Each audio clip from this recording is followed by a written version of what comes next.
ब्रह्ममुरारिसुरार्चितलिङ्गं निर्मलभासितशोभितलिङ्गम्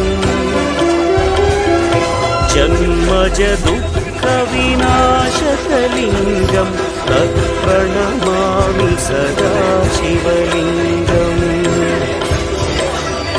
देवमुनिप्रवरार्चितलिङ्गं कामदहन करुणाकरलिङ्गम् रावणदर्पविनाशकलिङ्गं तत्प्रणमामि सदा शिवलिङ्गम्